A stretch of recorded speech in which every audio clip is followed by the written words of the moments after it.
हमारे मुख्य अतिथि श्रद्धेय डॉक्टर प्रकाश बर्तूनिया जी, हमारे कार्यक्रम में उपस्थित मुख्य वक्ता आदरणीय प्रोफेसर नंदकिशोर पांडे जी, इस कार्यक्रम में ऑडियो रिकॉर्डिंग के माध्यम से जिन्होंने अपने विचार व्यक्त किए, ऐसे हमारे मित्र श्री वर्तुल सिंह जी, रामदीन जी, ऑनलाइन माध्यम से जुड़े हुए हमारे रजिस्ट्रार कुल सचिव प्रोफेसर अविनाश वाजपेयी जी, संकाय सदस्य, विभागाध्यक्ष, यहाँ उपस्थित हमारे कर्मचारी बंधु एवं छात्र शक्ति जो सभी परिसरों से जुड़े हुए हैं और फेसबुक और सोशल मीडिया के माध्यम से सभी एसोसिएटेड स्टडी सेंटर से भी जुड़े हुए हैं। आप सभी को सर्वप्रथम दादा की जयंती के बहुत बहुत शुभकामनाएं। आज कुछ कठिन परिस्थितियों में हम ये आयोजन कर रहे हैं। आमतौर पर ये जो वार्षिक आयोजन है हमारा बहुत ही एक प्रतिष्ठित आयोजन होता है और यह आयोजन पूरे भोपाल में चर्चा का विषय होता है। इस बार भी हम कुछ ऐसा ही योजना बना रहे थे और आमतौर पर या तो रविंद्र भवन में होता है और हमारी बातचीत भी हो गई। माननीय नंदकिशोर पांडे जी से विशेष आग्रह किया, कोरोना के कठिन परिस्थितियों के बावजूद वो तैयार भी हो गए, टिकट भी बुक हो गया, आने जाने का, रहने की व्यवस्था भी हो गई। बर्तूनिया जी भी सहमत हो गए, वर्तुल सिंह जी भी सहमत हो गए, सभी का पूरा सम्मान मिला। मैं इसको शुद्ध रूप से एक साहित्यिक कार्यक्रम के रूप में हमने योजना बनाई थी। इसमें सिर्फ साहित्यिक चर्चा हो, लेकिन परिस्थितियां कुछ ऐसी बिगड़ी और आदरणीय बर्तूनिया जी ने सबसे पहले मुझे सलाह दी थी कि सुरेश जी इसको ऑनलाइन करवा दीजिए। मैंने उनसे कहा कि सीमित ही सही, सीमित संख्या में ही सही। इच्छा ये है क्योंकि शायद इतने वर्षों में पहली बार हम लोग इतने, जो हमारे लिए एक तरह से हमारा कुंभ मेला है, इस विश्वविद्यालय का सबसे बड़ा आयोजन है वर्ष भर में, और इस आयोजन को इतने सीमित रखें। हमने कह दिया अपने सभागार में, जो छोटा भी है तुलनात्मक दृष्टि से, लेकिन फिर भी वहाँ आयोजन कर लेते हैं। इतना एक इच्छा थी, लेकिन जिस तेजी से परिस्थितियाँ बदली, हमें लगा कि ये सबके हित में है कि हमारे वक्ताओं के भी, हमारे श्रोताओं के भी, हमारे सभी कर्मचारियों के भी, कि और जितने आमंत्रित हमारे विशिष्ट अतिथि थे उनके भी हित में है कि हम इसको ऑनलाइन मोड में कराएं। ये तो टेक्नोलॉजी के चलते आज हम इतने दूर से भी, जयपुर से भी आज हमारे साथ जो है माननीय नंदकिशोर जी जुड़ पा रहे हैं और इस कार्यक्रम को बहुत सार्थक बनाया। मुझे याद नहीं पिछले कुछ महीनों से, जैसे विवेक सावरिकर जी ने कहा, इतना सारगर्भित व्याख्यान और एक के बाद एक तीनों हमारे वक्ताओं ने इतने महत्वपूर्ण बिंदु, जिनकी तरफ शायद कभी चर्चा इतना विस्तृत रूप में दादा के जीवन के बारे में या साहित्य के बारे में, कहाँ वर्तुल सिंह जी ने केरल के कवियों में जो राष्ट्रीयता की भावना है उससे लेकर कहाँ जो है जीवन के एक एक पहलू को बर्तूनिया जी ने उठाया, और पूरा साहित्यिक विवेचना विश्लेषण जो है माननीय नंदकिशोर पांडे जी ने किया। एक एक कविता जो उन्होंने ऐसा याद दिलाया, तो एक साहित्यिक यात्रा में थे। मेरे साथी यहाँ ट्वीट भी कर रहे थे, मैं बीच बीच में देख रहा था। मैंने कहा कि क्या हम ट्वीट के माध्यम से ये हम इसके साथ न्याय कर पाएंगे इस विषय के साथ। मुझे लगता है कि जैसे सावरिकर जी ने सुझाव दिया, इसको मैं सहर्ष स्वीकार करता हूँ। आज के इन व्याख्यानों को हम एक पुस्तिका के रूप में प्रकाशित करेंगे ये जन जन तक पहुंचना चाहिए। इसका हमारे छात्रों के बीच में, हमारे पुस्तकालय में, हमारे जो साहित्यिक समाज है उसमें इस पर चर्चा कराने की बहुत आवश्यकता है, क्योंकि ये एक महत्वपूर्ण विषय है। राष्ट्रीयता को लेकर बहुत सारी चर्चाएं या नैरेटिव बिल्डिंग जिसको हम कहते हैं, वो हम पिछले कुछ वर्षों से देख रहे हैं, जहां राष्ट्रीयता को एक नकारात्मक दृष्टिकोण से देखने की और प्रस्तुत करने का भी एक प्रयास किया जा रहा है। ऐसे में जीवन का क्या ऐसा कोई भी पहलू है जिससे हम राष्ट्रीयता को दूर रख सकते हैं क्या? साहित्य तो राष्ट्रीयता का संवाहक है और सदियों से रहा है। साहित्य से ही हमें हमारे आने वाले पीढ़ियों को ये पता चलता है कि ये जो राष्ट्र है भारतवर्ष, ये कोई 1947 की पैदाइश नहीं है, जिस तरह कुछ इतिहासकारों ने इसको प्रस्तुत करने का प्रयास किया है। ये हजारों साल से आर्यव्रत जो है इसका एक इतिहास रहा है और हमारे साहित्य में इसको जो है समावेश किया गया है, इस पूरे परिकल्पना को, जहां हिमालय से लेकर सागर तक का जो पूरा एक कल्पना है, जिसको आगे चल के आदि शंकराचार्य ने मठों के स्थापना से लेकर, आज भी गर्व होता है जब श्रीनगर में जाते हैं, शंकराचार्य हिल में जाते हैं, और दूसरी तरफ दूसरे छोर में स्वामी विवेकानंद, कन्याकुमारी से जो है शिला से वो पूरे भारत को देखते हैं। तो क्या ये कोई 47 की सोच है क्या? 1947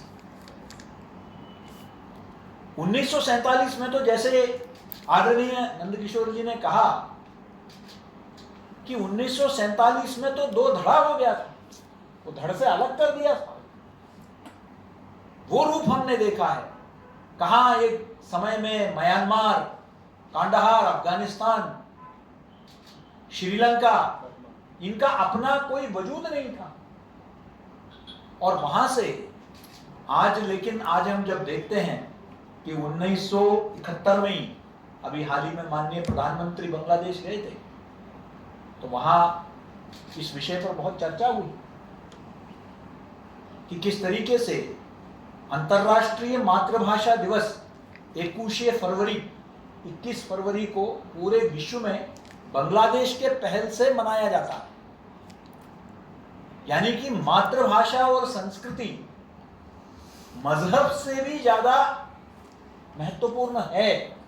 ये 1971 की लड़ाई में जो है, या 1971 के जो आजादी की लड़ाई बांग्लादेश की रही है, उससे स्पष्ट होता है कि आप मजहब के आधार पर, मैं धर्म शब्द का प्रयोग नहीं कर रहा हूं, ठीक है, मजहब के आधार पर आप राष्ट्रीयता नहीं तय कर सकते हैं। सांस्कृतिक राष्ट्रवाद की जो परिकल्पना है वो वहां से निकलती है, तो इसको समझने की आवश्यकता है। तो पूरे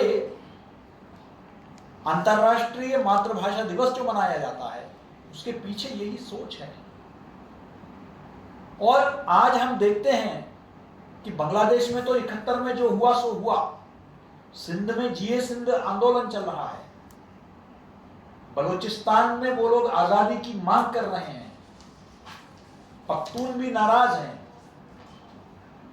और मुहाजिर जिनको कहा जाता है, जो भारत से गए हुए लोग हैं, वो उनके एक नेता हैं अल्ताफ हुसैन, मुहाजिर कौमी मूवमेंट, जिसको मुत्तहिदा कौमी मूवमेंट भी कहते हैं, उनका यह कहना है कि भारत को का तकसीम हमने ही करवाया था और इसको वापस भी हम ही ले जाएंगे। कहीं ना कहीं अखंड भारत का वो जो सोच है वो हर भारतीय के अंदर है, और शायद दादा ने जो 1947 में जो कविता की रचना की, उस स्वप्न का आज नहीं तो कल साकार होगा। 370 के हटने से यह स्पष्ट हो गया कि कोई भी चीज असंभव नहीं है। तो भारत का जो पूरी तरह जो एकीकरण है उसका भी समय आएगा। यही दादा ने जो उस समय में जो उन्होंने दुख की अभिव्यक्ति की, संतोष भी था कि कई सौ साल के परतंत्रता से निकलकर हम एक स्वतंत्रता की ओर जा रहे हैं, एक राजनीतिक स्वतंत्रता की तरफ। लेकिन उस सांस्कृतिक स्वतंत्रता वो अखंड भारत से ही होगा। दादा के, क्योंकि आज का विषय पत्रकारिता नहीं है और मैं मूलतः पत्रकार हूं, और आज के सभा में बहुत वरिष्ठ साहित्यकार बैठे हैं, मैं इतना ही कहूंगा कि क्या साहित्य समाज को प्रतिबिंबित करता है, समाज के संवेदनाओं को प्रतिबिंबित करता है, समाज के आकांक्षाओं को प्रतिबिंबित करता है, समाज के अपेक्षाओं को प्रतिबिंबित करता है। तो एक मानवीय संवेदना है राष्ट्रीयता, एकत्व का भावना। हम विदेशों में भी जाते हैं तो एक चेहरा ढूंढने का प्रयास करता है जो हमारे से मिलता जुलता हो, जिससे हम अपनी जुबान पे बात करें। तरस जाते हैं हम कि थोड़ा रोटी और चावल, भारतीय सब्जी मिल जाए हमको खाने के लिए। यही है ये राष्ट्रीयता। को आप क्या एक्सप्लेन कर सकते हैं क्या? जब विदेश में बैठा जो भारतीय मूल का व्यक्ति लंदन में स्टेडियम में बैठ के क्रिकेट मैच देख रहा है और भारत की टीम जीतती है तो वो उछलता है, कूदता है, उसको आप किस तरीके से परिभाषित कर सकते हैं? राष्ट्रीयता एक भावना है, वो वैसा ही है। क्या आप खुशबू को परिभाषित कर सकते हैं क्या? कुछ वैसा ही है राष्ट्रीयता, इसको समझने की आवश्यकता है। और साहित्य, मैंने जैसे पूर्व में भी कहा, राष्ट्रीयता का संवाहक है। कई हजारों स्वतंत्रता सेनानी हमारे राष्ट्रीयता से, ओतप्रोत साहित्य से प्रेरित होकर अपने जान की बाजी उन्होंने लगाई। नेताजी बोस तो कहते हैं कि मैं प्रेरित हुआ स्वामी विवेकानंद के साहित्य से। तो ये साहित्य का एक बहुत बड़ी भूमिका है। जब उसका अध्ययन करते हैं कि व्यक्ति निर्माण में, चरित्र निर्माण में एक बहुत बड़ी भूमिका है। और पुष्प की अभिलाषा एक प्रतीक है। जब हमने ये तय किया कि शताब्दी वर्ष पुष्प की अभिलाषा के हम मनाएंगे, और ये संयोग ही था, और मैं इससे कहूंगा कि ईश्वरीय संयोग, कि इसी वर्ष हम भारत के राजनीतिक स्वतंत्रता के अमृतोत्सव भी मना रहे हैं। तो ऐसे अवसर पर इस संदेश को जन जन तक पहुंचाना, युवा पीढ़ी को जागृत करना, यहां में काफी युवा हमसे ऑनलाइन भी जुड़े हुए हैं, यहां भी हैं उपस्थित, युवा प्रेरित हो और वो समझे, इस साहित्य का अध्ययन करें, क्योंकि वो अध्ययन साहित्य को समझने के लिए उसका अध्ययन करना आवश्यक है। आज के वो कहते हैं कि अटेंशन स्पैन जब इतना कम हो गया है कि साहित्य के प्रति जो रुचि है युवा पीढ़ी का, वो कम होता जा रहा है। सोशल मीडिया, डिजिटल मीडिया, इसी पर पूरा ध्यान है। तो उनका साहित्य को हम किस तरीके से रुचिकर बनाएं, आकर्षक बनाएं।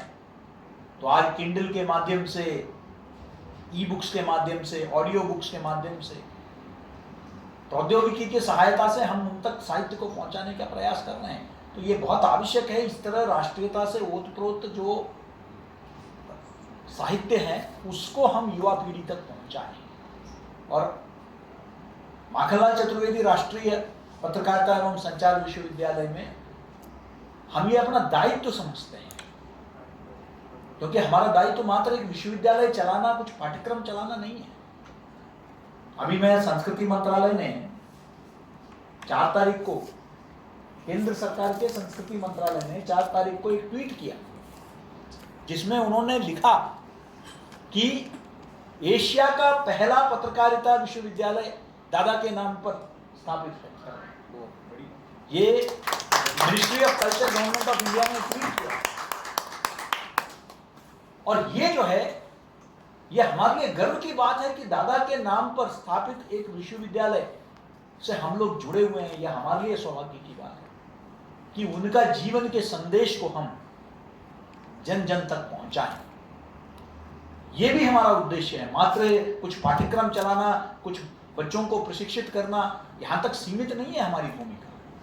उनके आदर्शों को, उनके मूल्यों को, उनको हम जन जन तक पहुंचाएं। और मात्र मध्य प्रदेश तक सीमित नहीं है। अगर ऐसा होता तो इसके संस्थापकों ने इसका नाम राष्ट्रीय पत्रकारिता विश्वविद्यालय नहीं रखते। राज्य सरकार का अंग है ये, लेकिन इसके बावजूद इसका नाम राष्ट्रीय रखा, क्योंकि वो नाम जुड़ा हुआ था दादा के साथ, इसलिए ये कल्पना की गई। तो इसलिए वहां तक हमको पहुंचना है। आने वाले दिनों में हमने एक कार्यक्रम तो हमने कर ही दिया यहाँ आयोजन कुछ महीने पहले, पुष्प की अभिलाषा को लेकर, और आगे भी सभी परिसरों में करवाने का हमारा योजना है। यही नहीं, हम दिल्ली में और बाबई में इसका जो अंतिम कार्यक्रम, जब वर्ष का समाप्ति होगी तो समापन कार्यक्रम जो है हम बाबई में उनकी जन्मभूमि में करेंगे। वहाँ हम एक पुस्तकालय भी चला रहे हैं। मैं अब हाल ही में वहाँ गया था तो हमने घोषणा भी की कि वहाँ जो है, वहाँ से एक छात्र को, अब बाबई को सरकार ने माखन नगर का नामकरण दर्जा दिया है, तो माखन नगर में एक होनहार छात्र को हम छात्रवृत्ति भी देंगे। हम चाहेंगे कि बाबई से और होनहार छात्र निकले और दादा के राह पर चलें और पूरे देश और समाज को राह दिखाएं। इसलिए यह भी प्रयास है। मैं इस अवसर पर अपने अतिथियों को और यहाँ उपस्थित सभी दर्शक श्रोता, इनको भी मैं सूचित करना चाहता हूँ कि जल्दी ही दादा के सपनों के अनुकूल, दादा अगर जीवित रहते तो खुश भी होते, अगले आगामी अकादमिक सत्र से हम अपने नए परिसर में बिसनखेड़ी में जाने की पूरी तैयारी कर रहे हैं। कोविड के कारण कुछ विलंब हो रहा है। रीवा परिसर में भी एक बहुत ही खूबसूरत एक भवन तैयार हो चुका है। कल आज हम सब लगातार बैठकें कर रहे हैं। अभी मेरी एक टीम जो है इस वक्त बिसनखेड़ी परिसर, सुबह से वो लोग गए हुए हैं, उसको हर सप्ताह हम उसको रिव्यू कर रहे हैं। हम चाहते हैं कि, और हम चाहेंगे कि यहाँ उपस्थित आदरणीय परतूनिया जी, आदरणीय नंद किशोर जी, वो सब हमारे उस कार्यक्रम में, जब भव्य इसका उद्घाटन कार्यक्रम होगा उसमें हमारे साथ रहें। वो दादा के लिए हम समझते हैं वहाँ एक दादा का एक भव्य मूर्ति की स्थापना भी जो है हम लोग कर रहे हैं, जो जहाँ पूरा समस्त देश, समस्त मीडिया कर्मी उनको श्रद्धांजलि दे सकते हैं। और यही नहीं, दादा के कर्मभूमि खंडवा में भी जल्दी ही हम लोगों का एक परिसर तो चल ही रहा है, कर्मवीर परिसर, तो खंडवा में भी हम एक स्थायी परिसर की दिशा में काम कर रहे हैं। और वहाँ से जल्दी ही हम कुछ नए पाठ्यक्रम भी हम शुरू करेंगे। और जो सामुदायिक रेडियो स्टेशन जो हम लोग बिसनखेड़ी परिसर से, नए परिसर से शुरू करेंगे, उसका नाम भी रेडियो कर्मवीर होगा, जो दादा की यादों को रोज हमें जो है, हमें याद दिलाएगी कि हमारी विरासत क्या है, किस विरासत को हमको आगे बढ़ाना है। हमें ही नहीं, हमारे छात्रों को भी किस प्रकार के, किस तरह के पत्रकारिता करना है, इसके लिए एक सतत प्रेरणा का स्रोत वो रहेंगे। और वैसे तो ये आज का आयोजन तो हम लोग प्रत्यक्ष रूप में करते हैं और ये एक अवसर भी होता है। हम लोग अपने कर्मचारियों के लिए भी कुछ घोषणाएं करते हैं। तो वैसे तो ऑनलाइन माध्यम से हो रहा है, तो बस मैं अभी तो फिलहाल बहुत संक्षिप्त में इतना ही कहूँगा कि कोविड के कठिन समय से हम गुजर रहे हैं। तो हम लोग एक तो जल्दी ही जिस प्रकार से कोविड का प्रकोप बढ़ रहा है, विश्वविद्यालय में भी कुछ लोग बाधित हुए हैं, उसको देखते हुए हम लोग एक कोविड रिस्पॉन्स टीम हम तैयार करेंगे, जहां परिवार के लोगों को किसी प्रकार की कठिनाई ना हो। हम लोग एक छोटा सा टीम स्वयंसेवकों का यानी कि वॉलंटियर्स जो रहेंगे, जो लोग इस बात को सुनिश्चित करेंगे कि हमारे विश्वविद्यालय के परिवार में अगर कोई पीड़ित है तो उनको किसी प्रकार का दिक्कत ना हो। खुद संक्रमित हुए बगैर उन तक हम क्या सामग्री पहुंचा सकते हैं, उनकी क्या ज़रूरतें हैं, इसके लिए हम एक रिस्पॉन्स टीम हम तैयार कर रहे हैं, पहली बात। दूसरा, हम लोग लगभग 1 दर्जन ऑलरेडी हम बंसल अस्पताल के साथ सहमति पत्र हो चुका है, जिसके अंतर्गत जो कंसेशनल CGHS की जो फैसिलिटीज़ है वो उपलब्ध है। लगभग 1 दर्जन और अस्पतालों से बातचीत हो गई है भोपाल में। वो सभी भोपाल के अस्पतालों में भी वही सुविधाएं हमारे कर्मचारियों को और उनके परिवारजनों को वही सुविधाएं उपलब्ध होगी। और जल्दी ही उसकी सूची भी हम इसको भी हम प्रकाशित करेंगे। और बाकी बातें थोड़ा और माहौल खुशनुमा हो जाए तो उस वक्त चर्चा करेंगे। लेकिन आप जो मुख्य वक्ता, मुख्य अतिथि, आपका जो सहयोग रहा इन कठिन परिस्थितियों में भी, आपने हमारे दिक्कतों को समझा और आपने अपने जगह से ही, जहाँ भी आप हैं वहाँ से आपने अपने व्यस्ततम कार्यक्रम से समय निकालकर आपने हमें समय दिया, विश्वविद्यालय को समय दिया, आपने हमें मार्गदर्शन दिया। आपके हम आभारी हैं। और मैं आपको यही विश्वास दिला सकता हूँ कि दादा के इस विरासत को विश्वविद्यालय आगे बहुत मजबूती से आगे ले जाएगा और हम इस दिशा में आगे भी आपके मार्गदर्शन की प्रतीक्षा करते हैं। आप सभी को बहुत बहुत धन्यवाद और दादा को पुनः सादर नमन।